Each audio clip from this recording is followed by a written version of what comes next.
សូមអរគុណបន្តទៅនេះខ្ញុំសូមអញ្ជើញលោករស់សុភារាមកអានអត្ថបទមួយក្រោមចំណងជើងថាជីវិតនិងធម្មជាតិដែលនិពន្ធដោយព្រះតេជគុណសូមរាជបកប្រែជាភាសាអង់គ្លេសដោយរោគវិរៈហើយអានជាភាសាអង់គ្លេសដោយសឿន and ដូចតែកំណាប់មិញអញ្ចឹងគឺថានឹងមានសម្លេងត្រូដល់សញ្ញាសញ្ញាពីលោកកៅទូមណាសូមអញ្ជើញ English.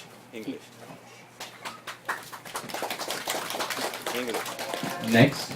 I want to invite Mr. Rosapira, our famous Cambodian singer, to read an article written by Venerable Somrat, translated by Mr. Virya, and will be read in English by Suan. Thank you. សូមអរគុណដល់បងចាយសូមគោរពព្រះសង្ឃគ្រប់ព្រះអង្គហើយសូមគោរពដល់ពុកម៉ែលោកយាយលោកតាដែលបានអញ្ជើញមកនៅទីនេះហើយនឹងបងប្អូនទាំងអស់បងប្រុសបងស្រីបាទហើយក៏ខ្ញុំបាទក៏មកអាននៅអត្ថបទមួយដែលនិពន្ធដោយ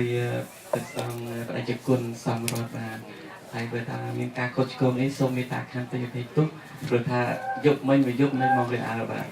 ហើយគឺថាសុខលេខវាអត់តាន់ចេញលះក៏ស្រ័យខ្លាំងបាទហើយមុននឹងអាននោះគឺឥឡូវនេះគឺចូលវ័យចំណាស់ទៅគឺថាតភ្នែកបាទបាទចិត្តសូមអរគុណបាទ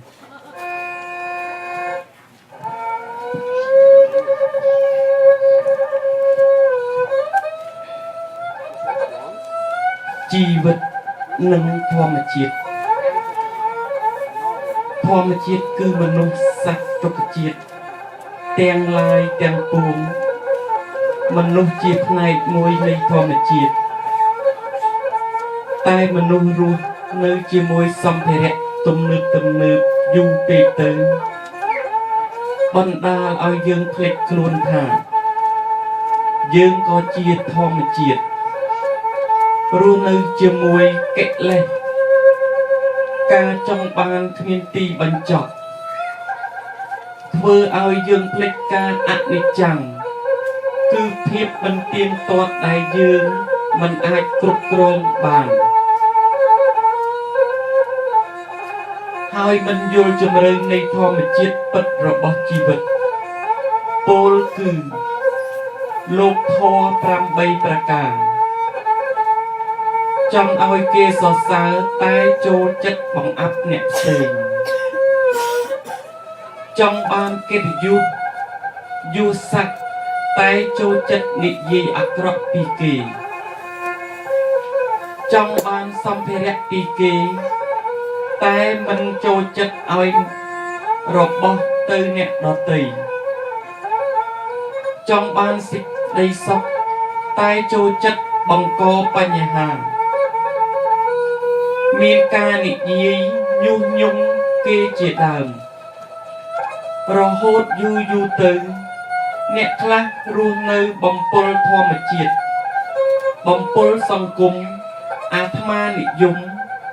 មិនទទួលស្គាល់នឹងការពិតរបស់សង្គមទទួលដឹងតែការយល់ឃើញរបស់ខ្លួនក្រៅពីខ្លួនចេះខ្លួនដឹងគឺខុសទាំងអស់សង្គមវត្ថុនិយមឬសម្ភារៈនិយមមនុស្សទទួលវិបត្តិច្រើនជាងសង្គមធម៌និយមនិងលងនឹងសម្ភារៈធ្វើឲ្យមនុស្សភ្លេចការពិតហើយយល់ថាប្រសើរជាពិសេសជាងអ្នកដទៃដោយរស់នៅក្រោមអំណាចអសេមាណៈរបស់ខ្លួនមានការច្រណែនឬស្យាកំណាញ់រហូតដល់ភ្លេចខ្លួនថាខ្លួនក៏ជាផ្នែកមួយរបស់ធម្មជាតិហើយនឹងត្រូវអស់សង្ខារពលគឺស្លាប់ក្នុងថ្ងៃណាមួយដោយមិនអាចកំណត់បាន ហើយថែមទាំងមិនអាចយកសម្ភារៈដែលខ្លួនមានសូម្បីបន្តិចបន្តួចទៅជាមួយសង្គមគុណធម៌និយមធ្វើឲ្យមនុស្សយល់ពីគុណតម្លៃនៃជីវិតព្រំដែននៃសិទ្ធិសេរីភាពនិងមានភាពយុត្តិធម៌តាមច្បាប់ធម្មជាតិរស់នៅដោយគតិបណ្ឌិតសមាអាជីវៈពោលគឺរស់នៅដោយការព្យាយាមនិងភាពល្មមគ្រប់គ្រាន់នៅរបស់ដែលខ្លួនឯងមាននិងចេះប្រើសម្ភារៈទាំងនោះឲ្យកើតជាប្រយោជន៍ដល់ខ្លួននិងអ្នកដែលនៅជុំវិញខ្លួនដូច្នេះបើយើងចំណាយពេលវេលាទៅជាមួយធម្មជាតិឬសង្គមឬសង្កេតសំអសេវៈសភាវៈសំទុះសភាវៈឬសង្កេតសភាវៈដែលបានកើតឡើងចំពោះខ្លួនយើងឲ្យបានច្រើនយើងនឹងយល់ពីតម្លៃព្រឹត្តិការណ៍គុណសម្បត្តិឬភាពដូចគ្នានៃលក្ខព្រឹត្តិការណ៍ខាងធម្មជាតិហើយយើងនឹងមានចិត្តទូលាយមេត្តាករុណាដល់អ្នកដទៃសូម្បីតែសត្វបាក់បោកភ័យចង្អល់សត្វទូទៅនិងរុក្ខជាតិផងទាំងពួងពិសេសប្រហែលនេះ3នេះបោកភ័យជាងនេះទៅទៀត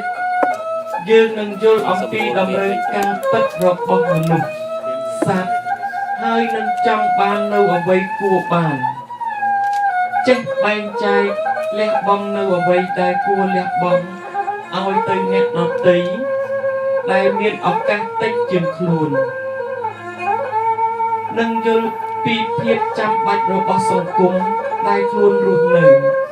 នឹងចេះប្រើសតិបញ្ញាបានត្រឹមត្រូវពោលគឺមានមិនជឿពាក្យ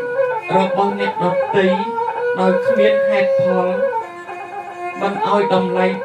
បុគ្គលតាមសម្ភារៈនិយមពាក្យសម្ដីបំផោង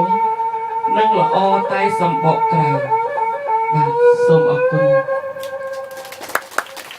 អត្ថបទនេះគឺនិពន្ធដោយ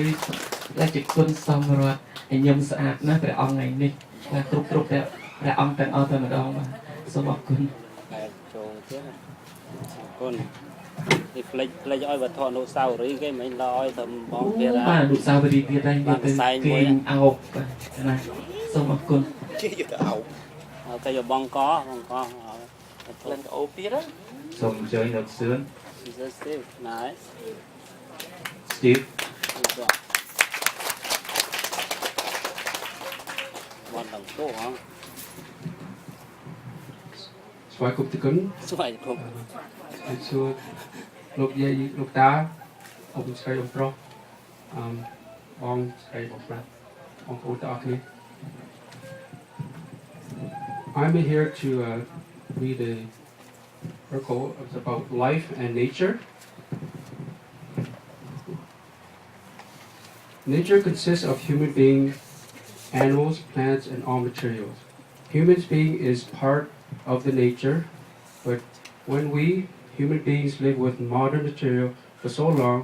we forget that we are also nature. Living with greed make us forget about uncertainty and not understand about true meaning of life. Under 8 Lokadhamma, also called vicissitudes in life, one wants to be praised, but like to be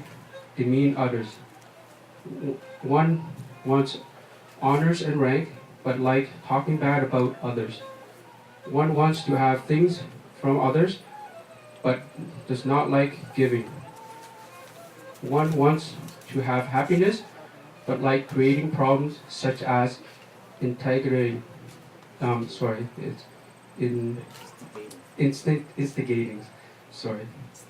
After some time, some become afraid of nature, afraid of society, become selfish and self-centered, hold on to view and reject reality in nature and society. People living in modernist societies suffer from mental illness more than the people in gratefulness do. Indulge in material, one thinks he or she is better than others. Living under the power of their selfishness, such as jealousy and stinginess, ones forget they are also part of the nature and their lives will become an end someday. And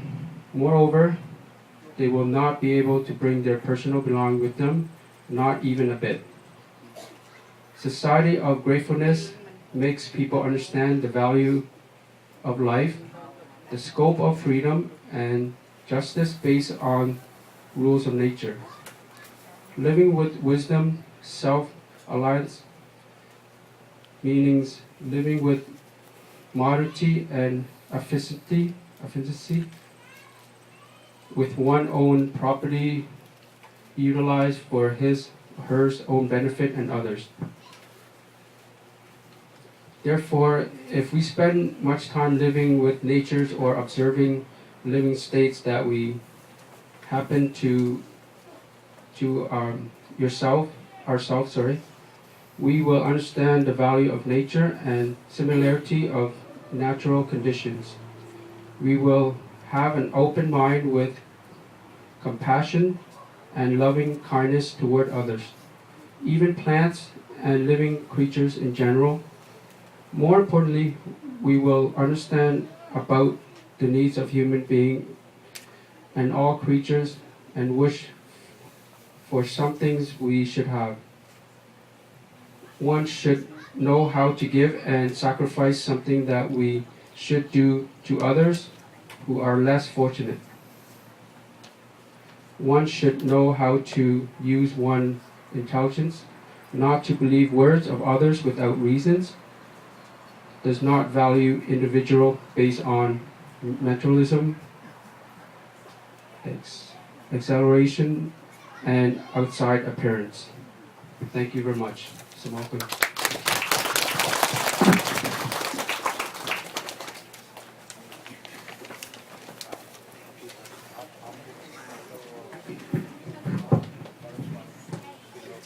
សូមអរគុណអ្នកស្រីមាសសុភាលោកកៅដួងអ្នកនាងយឹមសំណាងប្រុសសុភារានិងសឿន Thank you Miss Sophia Miss Yim Samnang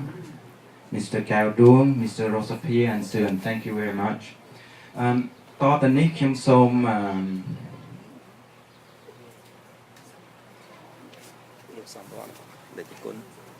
សូមនិមន្តប្រធានកម្មវិធីថ្ងៃនេះដែលជាគុណសម្រាប់សូមអញ្ជើញ Next, I want to invite the leader of today's event, Venerable Samrat, to say a few words. Thank you.